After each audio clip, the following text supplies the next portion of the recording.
Old houses keep secrets. Sometimes those secrets are buried in history. Other times they hide behind walls waiting to be discovered.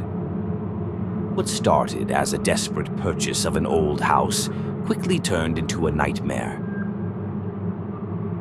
At first, it was just noises. Creaking floors, whispers carried by the wind, sounds easy to ignore. Until one day, an accidental knock revealed something else, something that was never meant to be found.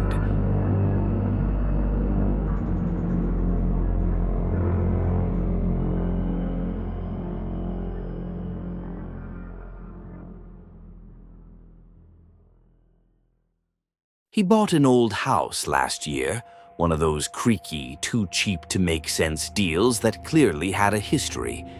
But he was desperate, and the place had a strange charm to it. The floors groaned, the walls whispered in the wind, and sometimes at night he swore he could hear faint shuffling somewhere beyond the walls. But old houses made weird noises, right? He convinced himself it was nothing until he found the room. He was rearranging furniture in the guest bedroom when he knocked a bookshelf too hard against the wall. The impact made a hollow sound, a very hollow sound. Confused, he knocked again. The noise was different from the rest of the wall. Something was behind it. He should have stopped there, called a contractor, let someone else handle it. But curiosity had always been his worst trait. It took a crowbar and a lot of effort, but eventually the section of the wall gave way, revealing a doorway. There was no door, just a dark, yawning space that seemed to breathe cold air. His stomach twisted as he peered inside. It was a room, a hidden room that should not have been there. Inside, the walls were covered in old, decayed wallpaper that had once been white but was now sickly yellow. The floor was coated in dust, yet something about it felt off, like it had been recently disturbed. But the worst part, the entire back wall was lined with mirrors, tall, thin mirrors side by side, reflecting the empty room back at him, except he wasn't in the reflection. He stared at the mirrors, his breath caught in his throat. The room was there, perfectly replicated, but he wasn't. The doorway behind him was reflected, the dust-covered floor, the dim glow of the hallway light stretching into the forbidden space. But he was missing.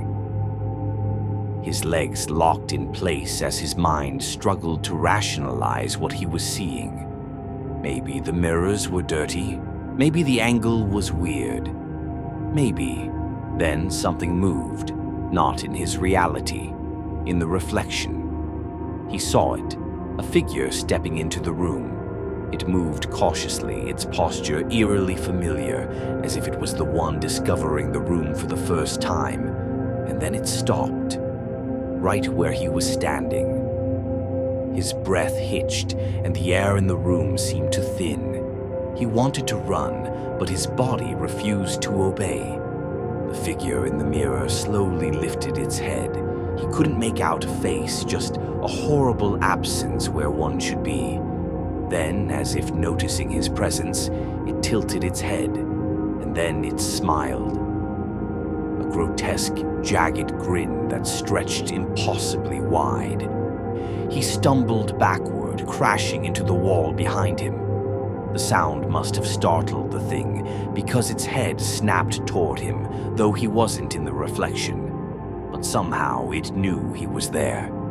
And then it started moving toward the glass, not just in the reflection. Something moved behind the mirrors.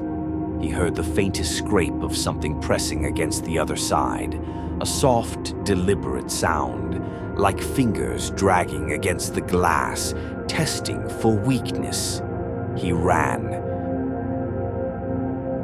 He didn't remember how he got out of that room. He didn't remember boarding up the entrance.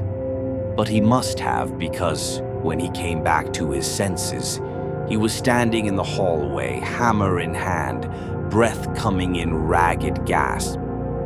He tried to tell himself it was a hallucination, that stress and exhaustion were playing tricks on him. But last night, as he lay in bed, he heard it again.